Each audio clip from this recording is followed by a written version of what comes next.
சரியா? தலைமுறை உரிமையில் கொஞ்சம் வார்த்தை கொஞ்சம் தெரிஞ்சுக்கணும். இப்போ நாங்கள் எதிரெதிரான இயல்புகளை பாருங்களேன். இதுக்கு நாங்கள் எதிரெதிரைக்கு இந்த எதிரெதிராக வர இங்கே இயல்புக்கு நாங்கள் சொல்கிறது உரல் பொருள் இயல்புகள்னு சொல்லுவோம். பாருங்கள், நெட்டைக்கு எதிரானது குட்டை. அதே மாதிரி ஊதாக்கு எதிரானது, சயின்ஸில் ஊதாக்கு எதிரானது வெள்ளை. சரியா? அடுத்தது ஒரு வித்தோன்னு எடுத்தோம்னு சொன்னால் வீங்கிக்கிற வித்து, அடுத்து இப்படி சுருங்கி போயிட்டிக்கிற வித்து. அடுத்து பழங்களோட நிறம் பச்சையும் மஞ்சளும். விளங்கிச்சா? அப்போ அப்படித்தான் இத்த உரல் பொருள் இயல்புகள்னு சொல்கிறது. இப்படி எதிராக இருக்கிற இயல்புகள். இதில் நாங்கள் ஆட்சியானது பின்னடைவானதுன்னு சொல்லி 2 வார்த்தை பார்க்க போகிறோம். ஒன்று ஆட்சியானது, ஒன்று பின்னடைவானது. ஆட்சியானதுன்னு சொன்னால் சமூகத்தில் யார் கூடுதல் வைக்கிறதோ அவங்க தான் ஆட்சியானது. இப்போ ஒரு தாவரம் ஒன்று எடுத்துக்கொண்டோம்னு சொன்னால் இங்கே யார் இப்போ உங்களுக்கு சொல்லுவாங்க ஆட்சியானது எதுன்னு சொல்லுவாங்க. ஆட்சியானது உயரமான தாவரம்னு சொன்னால் உயரத்துக்கு என்ன சொல்கிறோம்? நாங்கள் டோல்னு சொல்லுவோம். சரியா? அப்போ ஆட்சியானதுக்கு நாங்கள் பாவிக்க போகிறது கேபிட்டல் டீயை பாவிப்போம். இது ஆட்சியானது. ஒரே இது 2 முறை எழுதி காட்டுறோம்.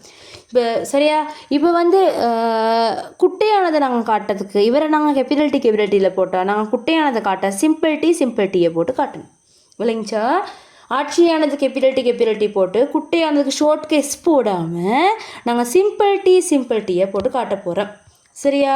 அடுத்தது பாருங்கள், கேபிட்டல் டீன்னு சொன்னால் இது என்னது? தூய்மையானதுன்னு சொன்னால் ஒரே எழுத்து 2 முறை தூய்மையாக இருக்குது. சரியா? இது பாருங்கள், இது தூய்மையான குட்டை, இது தூய்மையான ஆட்சியானது. இப்படி இருக்குது. இப்போ என்னது? தூய்மையாகிது ஒரே மாதிரி இருக்குது. இல்லை, இது தூய்மை இல்லை, ஆனால் இது உயரமானது. ஏன்னா ஆட்சியானது இவரோட இருந்துச்சுன்னு சொன்னால் பாருங்கள், டீன்னு சொன்னால் இது குட்டையே காட்டுது, இது உயரத்தை காட்டுது. ஆனால் இங்கே ஆட்சியானதும் இது குட்டையானதும் என்னன்னு சொன்னால் இங்கே அந்த பின்னடைவான இயல்பு வெளிக்காட்டாமல் ஆட்சியானது யாரோ அவருடைய இயல்பு தான் வெளிக்காட்டாமல் இந்த தாவரம் உயரமானதாகத்தான் காணப்பட போகுது. சரியா? இப்போ உங்களுக்கு சொல்கிறாங்க ஒன்றாவது 2 தாவரங்கள் இருக்கிறாங்க. பி சந்ததி அப்படின்னா பேரண்ட் எப்படி தூய்மையான உயரமான தாவரத்தோட தூய்மையான குட்டையான தாவரத்தை இனங்கலப்பு செய்கிறாங்க. இவங்க 2 பேரும் இப்போ கலக்க போகிறாங்க. இங்கே இருக்கிற புணரிகள் ஒன்று எழுதுவோமே. யார் புணரி? கேபிட்டல் டி உண்டு, சிம்பிள் டி உண்டு. சரி, இவங்க 2 பேரும் சேர்ந்து யார் உருவாக போகிற? கேபிட்டல் டியும் சிம்பிள் டி. அப்போ இது தான் முதலாவது சந்ததியில் உருவாக போகிறது கேபிட்டல் டியும் சிம்பிள் டியும். இப்போ இந்த கேபிட்டல் டி சிம்பிள் டியோட இன்னொரு கேபிட்டல் டி சிம்பிள் டியை கலக்க போகிறாங்க. அவ்வளோதான். என்ன நடக்குது? கேபிட்டல் டி சிம்பிள் டியோட இன்னொரு கேபிட்டல் டி சிம்பிள் டியை கொண்டு கலக்க போகிறாங்க. சரி, இவங்க தான் F1 சந்ததி. இவங்களோட புணரிகள் யார்? கேபிட்டல் டி உண்டு, சிம்பிள் டி உண்டு. கேபிட்டல் டி உண்டு, சிம்பிள் டி உண்டு. இப்போ இவங்க சேர்ந்து யார் உருவாக போகிற? இவரோட இவர் இணைங்க, இவரோட இவர், அடுத்து இவரோட இவரோட இவர். விளங்கிச்சா? இங்கால உள்ளாக்களோடு இங்கால உள்ளாக்களை இணைக்க போகிறோம். இணைச்சோம்னு சொன்னால் கேபிட்டல் டி இங்கே வர்றது கேபிட்டல் டி சிம்பிள்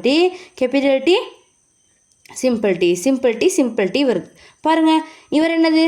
தூய்மையான உயரமானது. இவர் என்னது? தூய்மை இல்லை ஆனால் உயரம் தானே. ஏன்னா ஆட்சியானது இது. இங்கேயும் பாருங்கள், இவர் தூய்மை இல்லை ஆனால் இவர் என்னது? உயரமான இப்போ எங்களுக்கு இதில் தோற்றமைப்பு என்னன்னு கண்ணுக்கு பார்க்கல பிடிக்கும். இவர் குட்டையான தாவரம், இவர் உயரமான தாவரம். இவரில் கேபிட்டல் டி சிம்பிள் டி இருக்குது. இங்கே ஆட்சியானது யார்? உயரம். அதை சுட்டி இவர் உயரமானவராக தான் காணப்படுவார். இப்போ தோற்றமைப்பு என்னன்னு கேட்டால் 3க்கு உண்டு. ஆனால் பிறப்புரிமை அமைப்புன்னு சொல்லி கேட்டாங்க. பிறப்புரிமை அமைப்புன்னு சொன்னால் என்னது?